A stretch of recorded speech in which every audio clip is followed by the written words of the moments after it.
আসসালামু আলাইকুম। আশা করি আল্লাহর রহমতে সবাই ভালোই আছেন। My name is Sakibul Hasan Sakib from study table private home. তো আজকে আমরা এইচএসসি আইসিটির যে ধারাবাহিকতার হেক্সাডেসিমাল থেকে অন্যান্য সংখ্যায় রূপান্তরে ছিলাম, তারই সবার শেষের যে পার্টটা ছিল, অর্থাৎ আমরা গত পর্বগুলাতে দেখিয়েছিলাম কিভাবে হেক্সাডেসিমাল থেকে দশমিকে রূপান্তর করা হয়, কিভাবে হেক্সাডেসিমাল সংখ্যা থেকে বাইনারিতে রূপান্তর, কিভাবে এইগুলা কিন্তু আমরা প্রত্যেকটাই গত সিরিজ অনুযায়ী আমাদের যে প্লেলিস্টের ধারাবাহিকতা আছে সেখানে কিন্তু আপনাদের সামনে উপস্থাপন করেছিলাম। এখন আজকের যে পার্টটা সর্বলাস্ট সেটা হলো হেক্সাডেসিমাল টু অক্টাল, অর্থাৎ হেক্সাডেসিমাল সংখ্যা প্রশ্নে দেওয়া থাকলে কিভাবে সেটা অক্টালে দেওয়া হবে। আমরা কিন্তু অক্টাল থেকে হেক্সাডেসিমালে কিভাবে যাওয়া যায় সেটাও কিন্তু দেখেছিলাম, অনেকটাই ওরকমই হবে ইনশাল্লাহ। তো যাদের এখন খেয়াল নাই কিভাবে হেক্সাডেসিমাল সংখ্যা থেকে দশমিকে যাওয়া যায়, তার জন্য আমরা এটা একটু আবার উপস্থাপন করলাম যে প্রত্যেকটা মানকে তার ভিত্তি দ্বারা গুণ করতে হবে এবং অবস্থান অনুযায়ী পাওয়ার বসাতে হবে। ঠিক আছে, এটা ছিল হেক্সাডেসিমাল থেকে ডেসিমালে রূপান্তর। এরপরে আমাদের কিভাবে হেক্সাডেসিমাল থেকে অক্টালে যাওয়া যায়, সেই সব বাইনারিতে যাওয়া যায় সেই সম্পর্কে কিন্তু আমরা গত ক্লাসটাতে আলোচনা করেছিলাম। তো আজকে আমরা এইটা নিয়েও আলোচনা এই জন্য করবো না, যেহেতু প্রত্যেকটা ক্লাস আমাদের আপলোড দেওয়া মোটামুটি হয়ে গেছে রূপান্তরের। তো আজকে আমরা মূলত এই জিনিসটা নিয়ে আলোচনা করবো যে হেক্সাডেসিমাল সংখ্যা থেকে অক্টাল সংখ্যায় রূপান্তর। তো প্রথমে যদি আমরা নিয়মটার দিকে একটু খেয়াল করি, হেক্সাডেসিমাল সংখ্যা থেকে অক্টাল সংখ্যায় রূপান্তর করতে, অর্থাৎ প্রশ্নে যদি হেক্সাডেসিমাল সংখ্যা দেওয়া থাকে এটাকে অক্টাল সংখ্যায় রূপান্তর করতে প্রথমে হেক্সাডেসিমাল সংখ্যাটিকে বাইনারিতে রূপান্তর করতে হবে। কিসে রূপান্তর করতে হবে? বাইনারি। আমরা কিন্তু ওই যে অক্টাল থেকে হেক্সাডেসিমালে যাওয়ার সময় কিন্তু এই কথাটা বলেছিলাম যে আমরা যদি কোনো বিদেশে বা জাপানে যেকোনো দেশে যদি আমরা যাই ব্যবসা বাণিজ্যের জন্য, তখন যেহেতু আমি সেই ভাষা পারি না, আমি মাঝখানে মিডলম্যান হিসেবে কিন্তু একজন ব্যক্তিকে বাংলায় বলি, সে তাকে বুঝায় দেয় জাপানিজ ব্যক্তিকে, অথবা জাপানিজ ব্যক্তিটা কিন্তু মিডলম্যান হিসেবে যা বলে যাকে, সে কিন্তু আমাকে বাংলায় বুঝিয়ে দিবে। ঠিক একইভাবে এখান থেকেও সরাসরি রূপান্তর করা যাবে না, আমার প্রথমে বাইনারি হয়ে তারপরে অক্টালে যেতে হবে। ঠিক আছে, তো আমাদের প্রথম কাজটাই হলো যে প্রথমে বাইনারিতে হেক্সাডেসিমাল সংখ্যাটিকে কিসে রূপান্তর করা? বাইনারিতে। যা আমরা হেক্সাডেসিমাল থেকে বাইনারিতে কিভাবে করি এটা কিন্তু গত ক্লাসে আপনাদের সামনে আলোচনা করেছিলাম। এবং পরবর্তীতে রূপান্তরকৃত বাইনারি সংখ্যাটিকে অক্টাল সংখ্যায় রূপান্তর, আমরা কিন্তু এটাও বলেছিলাম কিভাবে বাইনারি থেকে হেক্সাডেসিমাল অক্টালে পরিণত করা যায়। আমরা কিন্তু দুইটা পার্ট, দুই অংশে কিন্তু আলোচনা করেছিলাম। তো আশা করি এখানে আমাদের এত ওইভাবে আর বলতে হবে না, জাস্ট শর্টকাটে আমরা বললেই হয়ে যাবে। তো এখানে মনে রাখতে হবে মূলত যেটা, সেটা হলো হেক্সাডেসিমাল থেকে যদি আমি অক্টালে যেতে চাই তাহলে অবশ্যই মাঝখানে কাকে লাগবে? বাইনারি। অবশ্যই কার হয়ে যেতে হবে? বাইনারি। আমরা জানি হেক্সাডেসিমাল থেকে বাইনারি যেতে হলে 4 বিট করে নিতে হয় হেক্সাডেসিমাল সংখ্যাকে, এবং বাইনারির প্রতিটি 3 বিট করে গ্রুপ মিলে যে মানটা আসবে সেটাই হলো কি? অক্টাল। যা আমরা গত ক্লাসে আলোচনা করেছিলাম। আপনারা রিকোয়েস্ট থাকবে যে আমাদের ইউটিউবের যে প্লেলিস্ট আছে সেই অনুযায়ী কি করা, এই ক্লাসগুলা দেখা, তাইলে কিন্তু এই ঝামেলাটা আর হবে না। আশা করি বুঝতে অনেকটাই ইজি হবে। তো চলুন দেখা যাক, একটা উদাহরণ দেখি। প্রথমে একটা প্রশ্ন আমাদের দেওয়া আছে হেক্সাডেসিমালে যেতে বললো অক্টালে। তো আমরা প্রথমে প্রত্যেকটা সংখ্যাকেই বাইনারি সমতুল্য মান লেখার জন্য আমরা প্রথমে 4 বিটের গ্রুপ করার জন্য নিচ দিকে কি এরো চিহ্ন দিলাম। এখন এটাকে আমরা জানি যেহেতু হেক্সাডেসিমাল সংখ্যা 4 বিট নিতে হবে, অর্থাৎ 1 2 4 8, হেক্সাডেসিমালের সর্বোচ্চ মান 15, তার মধ্যেই অক্ষরগুলো হবে, এই জন্যই আমরা এটা লিখলাম। এখন যদি আমরা দেখি প্রথমে 2 2 বানাইতে গেলে আমরা জানি যে সকল জিনিস যোগ করলে আমার বাইনারি মানগুলো আসে তার নিচে আমি কি দেই, সে অক্ষরটা আসে তার নিচে আমরা কি দেই? 1 দেই। বাকি যে অক্ষরগুলো আছে সেগুলো যদি না লাগে, অর্থাৎ অফ রাখার প্রয়োজন হয়, তার নিচে আমরা কি দেই? 0 দেই। তাহলে 2, যেহেতু 2 সরাসরি অক্ষর আছে এখানে, তাই এর নিচে আমরা শুধু দিব কি? 1। বাকি 1 ও লাগতেছে না, 4 ও লাগতেছে না, 8 ও লাগতেছে না, কোনো প্রয়োজন নাই। তাইলে এগুলা কিন্তু আমরা 0 0 1 0 দিব। ঠিক আছে? 7। এখন 7 বানাইতে আমরা জানি কি 4 লাগে, 2 লাগে, 1 লাগে। এই 3টা যোগ করলে কত হয়? 7 হয়। তাই কিনা? তাইলে 4 আর 2 6 আর 1 কত হবে? 7। 8 এর কি এখানে প্রয়োজন আছে? নাই। তাইলে এর নিচে আমরা কি দিব? 0 দিব। তাই এই যে আমরা 0 দিলাম। এখানে যেগুলা লাগছিল 4 2 1, তার নিচে আমরা কি দিলাম? 1 1 1। ঠিক আছে? 9। 9 বানাইতে আমরা জানি 8 আর 1 লাগে। এর মাঝখানে যে 4 আর 2 আছে এগুলোর কি বিশেষ কোনো প্রয়োজন আছে? নাই তো। তাইলে 8 আর 1 এই দুটার নিচে আমরা কি রাখবো? 1 রাখবো, অর্থাৎ অন রাখবো 8 আর 1। বাকি যে 4 আর 2 লাগলো না, এই দুটো আমরা কি রাখবো? অফ রাখবো। অর্থাৎ আমরা যদি লিখি মান 1 0 0 1। ঠিক আছে? এই হলো এটার বিষয়। এখন 10। 10 বানাইতে গেলে কি লাগে? 8 আর 2। 8 আর 2 আমরা যোগ করলে জানি কত হয়? 10। এ মানে আমরা কি জানি? অবশ্যই এটা কিন্তু একটা কথা। এ মানে আমরা কি জানি? 10। এখন এ হেক্সাডেসিমালে 10, বি সমান 11, এগুলো কিন্তু আমরা বারবার আলোচনা করেছি। তাইলে যেহেতু এর মান 10, তাহলে 8 আর 2 যোগ করলে কত হবে? 10। 4 ও লাগতেছে না, 1 ও লাগতেছে না, তাই এই দুটোর নিচে হবে কি? 0, অর্থাৎ 1 0 1 0। এটাই হলো কি? বাইনারি মান।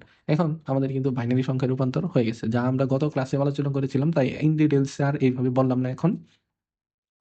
এখন এই যে মানটা হয়ে গেল, এখন আমাদের কাজ কি? এই বাইনারি রূপান্তরকৃত মানটাকে এখন কি করা? অক্টালে রূপান্তর করা, নাকি? তাইলে যদি আমরা বাইনারি থেকে অক্টালে যেতে যাই, আমরা জানি প্রত্যেকটা মানকে 3 বিটের একটা কি করতে হয়? গ্রুপ করতে হয়। তাইলে আমরা যদি 3 বিটের গ্রুপের দিকে একটু তাকাই, প্রথমে এখানে 0, 1, 1 3টা নিলাম, এরপরে 1, 0, 0 নিলাম, এরপরে 1, 0 এটা লিখলাম। ঠিক আছে? এরপরে 1, 0, 0, 1 যেমন এই যে এদিকে যাবো, আবার এদিকে কোনটায় যাবো? এদিকে যাবো। এখন যতগুলা শর্ত থাকবে ততগুলা কিন্তু আমাদের 0 বসাইতে হবে। এটা কিন্তু আমরা আগেও জেনেছি।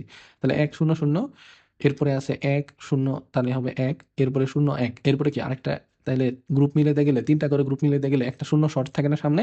একটা 0 কিন্তু আমরা সামনে তখন দিয়ে দিব এবং পরবর্তীতে সবার শেষেও কিন্তু একটা 0 আমাদের শর্ট আছে। তাইলে 3টা অঙ্ক মিলানোর জন্য যদি শর্ট থাকে আমরা জানি সেখানে 0 দিলেই হয়ে যায়। তো আমরা দিয়ে দিলাম 0, এখানেও 3টা মিলে গেল, এখানেও কি 3টা মিলে গেল। এখন যে 3টা একটা গ্রুপ হলো, এটার সমতুল্য কি? আমার অক্টাল মান লিখতে হবে। তো অক্টাল মান 3টা যদি লিখতে চাই তাহলে আমাদের কি আসবে? 1, 2, 4, তাই তো? এখন যদি এখানে আমরা মান বসাই, অর্থাৎ এর দ্বারা আমরা বুঝতে পারতেছি 4 এর নিচে যদি আমরা 1 বসাই, 2 অফ আছে, 1 অফ আছে, তাহলে এর যোগফল কত হবে? শুধু 4ই হবে, যেহেতু আর কোনো কিছু নাই। আমরা বসালাম 4। এরপরেরটাও দেখতেছি সেম মান, তাহলে এটাও কত হবে? 4। এরপরেরটা 0, 1, 1, অর্থাৎ 4 এর নিচে যদি আমরা 0 বসাই, 2 আর 1 এই দুইটা কি আছে? অন আছে, যেহেতু এই দুইটা 1, 1। তাহলে 4 অফ থাকলে 2 আর 1 যদি অন থাকে, এই দুটো যোগ করলে কত হবে? 3। তাহলে এর নিচে মান হবে কত? 3। এরপরটা যদি আমরা দেখি 0, 0, 1, অর্থাৎ 4 অফ আছে, 2 অফ আছে, তাহলে অন আছে কোনটা? শুধু 1। তাহলে কিন্তু আমার রেজাল্ট হবে কি? 1। এরপরে আছে ধরো 1, 0, 1, অর্থাৎ 4 ও অন আছে, 1 ও কিন্তু অন আছে। মাঝখানে অফ আছে কোনটা? যেটা নিচে 0। কে 0? 2 এর নিচে 0। তার মানে 2 কি হবে? অফ থাকবে। তাহলে 4 আর 1 শুধু যোগ হবে, এই দুটো যোগ করলে আমরা মান জানি কত? 5। এরপরেরটা আছে 0, 1, 0, অর্থাৎ 4 অফ আছে, 2, 1 অফ আছে, শুধু 2 কি আছে? অন আছে। তাই বোঝা যাচ্ছে না? যেহেতু 2 অন আছে তাইলে এটার মান হবে কত? শুধু 2। তো এখন যদি আমরা সেই মানগুলো লিখি, 2, 5, 1, দশমিক 3, 4, 4, এই যে দশমিকের জায়গায় জাস্ট দশমিকটা লাগাই অবশ্যই দিতে হবে। এটাই হয়ে গেল কি? অক্টাল। এখন যদি আমরা উত্তর লিখি, প্রথমে হেক্সাডেসিমাল সংখ্যা, এরপর অক্টাল সংখ্যা। তো এই ছিল মূলত কিভাবে হেক্সাডেসিমাল সংখ্যা থেকে অক্টালে যাওয়া যায় তার নিয়ম। তো আমরা এখন হোয়াইট বোর্ডে গিয়ে এই মানগুলা আরেকটু ভালো করে ব্যাখ্যা করবো আপনাদের জন্য, যেন সহজেই এই রূপান্তরটা হয়ে যায়। ঠিক আছে? এবং তার সাথে বলে রাখি যে আমরা কিন্তু এর মাধ্যমে যতগুলো রূপান্তর ছিল সংখ্যা পদ্ধতির মোটামুটি শেষ করে ফেলছি। এরপর আমরা ব্যতিক্রমের কিছু কিন্তু নিয়ম নিয়েও আলোচনা করবো ইনশাল্লাহ পরবর্তীতে। ঠিক আছে? তো চলুন আমরা হোয়াইট বোর্ডে যাই, আগে এটা ক্লিয়ার করি। তো চলুন এখন আমরা এখানে কম্পিউটারের স্ক্রিন থেকে হোয়াইট বোর্ডের একটা উদাহরণ করে দেখি। এফ বি 9.7c, ধরে নিলাম এই একটা হেক্সাডেসিমাল সংখ্যা যা আমাদের যেতে বললো অক্টাল সংখ্যাতে। আমরা কি করছি? যদি হেক্সাডেসিমাল থেকে অক্টাল সংখ্যায় রূপান্তর করতে চাই তাহলে তা প্রথমে বাইনারি হয়ে যেতে হবে। যেহেতু বাইনারিতে রূপান্তর করতে হবে, আমরা জানি হেক্সাডেসিমাল থেকে যদি বাইনারি যেতে চাই তাহলে সেটা 4 বিটের একটা গ্রুপ করতে হয়। তো আমরা সেই কাজটা করি প্রথমে। F B 9.7c। এখন যদি আমরা দেখি হেক্সাডেসিমালে কিন্তু এ সমান হয় আমাদের 10, বি সমান 11, সি সমান 12, ডি সমান 13, ই সমান 14, আর এফ সমান হবে কিন্তু 15। যেহেতু এটার মান এফ দেওয়া, তাই আমরা কিন্তু এটাকে 15 হিসেবে ধরতে পারি। এখন হেক্সাডেসিমালে যদি আমরা লিখি 1, 2, 4, 6, 8, সরি, তো যেহেতু 1 ডাবল 2, 4, 8 এটা হলো হেক্সাডেসিমালের সর্বোচ্চ সংখ্যার সমান 15 সমান লেখা হয়। এখন যদি আমরা 15 বানাইতে চাই তাহলে কি হয়? 8 আর 4 যোগ করলে হয় 12, আর 2 যোগ করলে হয় 14, আর 1 হয় 15। যেহেতু প্রত্যেকটা অক্ষরই আমার লাগতেছে, তাই আমরা আগের নিয়ম অনুযায়ী এখানে কিন্তু প্রত্যেকটাই 1 দিতে পারি। তাহলে এখানেও মান হবে 1, 1, 1, 1, অর্থাৎ প্রত্যেকটা মানে কি হবে? হেক্সাডেসিমালের মান। এখন বি, বি সমান আমরা কি দেখতে পারতেছি? 11। যেহেতু বি এর মান হবে 11, সেহেতু আমরা কিন্তু এই জায়গায় 11 বানাবো প্রথমে। 8 আর 2 হয় 10, আর 1 কিন্তু 11, তাই আমরা এই 3টা মান অন করলাম। 4 লাগতেছে না, তাই আমরা অফ করলাম। এটা কিন্তু পূর্বে কিভাবে হেক্সাডেসিমাল থেকে বাইনারিতে রূপান্তর করা হয় সেই ক্লাসগুলোতে আলোচনা করেছিলাম, তাই একটু ফাস্টে যাচ্ছি। এখানে 9, 9 কোনটা কোনটা যোগ করলে হয়? 8 আর 1 এই দুটো যোগ করলে কিন্তু হয় 9। সেহেতু 8 আর 1 আমরা যোগ করি, এরপরে 0, 0, 4 আর 2 যেহেতু লাগতেছে না, এই দুটো আমরা অফ রাখলাম 0, 0 দ্বারা। 8 আর 1 যোগ করলে 9, তাই এই দুটো নিচে দিলাম 1। তাহলে আমাদের মান হলো 1, 0, 0, 1। এখন 7, 7 মানে কি? আমরা জানি 8 বেশি হয়ে যায়। তাহলে এখন আমরা যোগ করি, 4 আর 2 হয় 6, আর 1 হবে কত? 7। তাহলে এই তিনটা কিন্তু আমরা যোগ করলেই 7 হয়ে যাবে। 8 লাগতেছে না, তাই এটা দিব আমরা 0, 0, 1, 1, 1। এখন সি, আমরা সি সমান হেক্সাডেসিমালে কত জানি? 12। যেহেতু সি সমান হয় 12, তাহলে 8 আর 4 এই দুটো যোগ করলে কিন্তু 12 হয়ে যায়। যেহেতু আমার 10 এটাও 2 এটাও লাগে না, এটাও কিন্তু লাগতেছে না, অর্থাৎ 8 আর 4 এই দুটো যোগ করলে হয় 12, 2 অফ 1 অফ থাকবে। এখানে মান হলো 1100। এখন এটা হলো বাইনারি মান 111001.0111110। এটা পাইলাম আমরা কি মান? বাইনারি মান। এখন আমরা জানি এটা বাইনারিতে হইলেই হবে না, এটাকে আবার অক্টালে নিতে হবে। তো যেহেতু আমরা অক্টালে যাব, আমরা জানি বাইনারি থেকে অক্টালের সম্পর্ক হয় 3 বিটের। কত বিটের? 3 বিটের। প্রথমে আমরা হেক্সাডেসিমাল সংখ্যাকে 4 বিট করে প্রত্যেকটাকে আমরা বাইনারি মানে গেলাম। এখন যে বাইনারি মানটা আসলো এটাকে আমরা 3 বিট করে এখন অক্টালে যাব। সেটা কিভাবে? যে জায়গায় দশমিক চিহ্ন আছে এই দিক থেকে এর বাম দিকে 3 ঘর, এই দিক থেকে 3টা, এই দিক থেকে চিন্তা করলে 3টা, এই দিক থেকে চিন্তা করলে 3টা। যেহেতু মিলে গেছে তাই আমার কিন্তু সামনে শূন্য নেওয়ার দরকার নাই। যদি এখানে 2টা হইতো কিংবা একটা হইতো, আমরা 3টা গ্রুপ মেলানোর জন্য কিন্তু বাকিগুলো শূন্য দিতাম। যেহেতু এরপরে রাখতে 3টা, এরপরে 3টা, এরপরে 2টা আছে, তাহলে আমাদের নিয়ম অনুযায়ী কি আরেকটা শূন্য কিন্তু মিলাইতে হবে। যে জায়গায় দশমিক এই জায়গা থেকে আমরা মূলত এই গ্রুপ নির্ণয় করা শুরু করবো। এখন যদি সেই মানগুলো লিখি, এখানে লিখি 1 2 4। 3 বিটের যেহেতু সম্পর্ক তাই আমরা 1 2 4 দিলাম, যেটা সর্বোচ্চ মান অক্টালের 7-এর সমপরিমাণ। প্রথমে এটা লিখি 0 0 0। যেহেতু প্রত্যেকটা মানই শূন্য আছে, অর্থাৎ কোনোটারই কিন্তু মান এখানে আসতেছে না, সেহেতু প্রত্যেকটার মান 0, তাই এখানেও হবে 0। এরপরেটা আছে 1 1 1। যেহেতু প্রত্যেকটাই 1, এই যে এটা, যেহেতু প্রত্যেকটাই 1 তার মানে উপরে প্রত্যেকটা মানে কি আছে? অন আছে। সেহেতু এখানে 4 আর 2 হবে কত? 6, আর এটা হবে কত? 7। এই জায়গায় আমরা দিব কত? 7। এটা কিন্তু 0 হবে। এরপরে মান আছে 0 1 1। এখন শূন্য মানে আমরা কি জানি? অফ, অর্থাৎ যার নিচে শূন্য আছে সে কিন্তু অফ। 4 অফ আছে। এখন কে কে আছে? 2 আর 1, এই দুইটা চালু, তাই এই দুইটা আমরা কি করবো? যোগ করবো। তো আমরা যোগ করলে জানি হয় 3, তাই আমরা দিলাম 3। এরপরের মান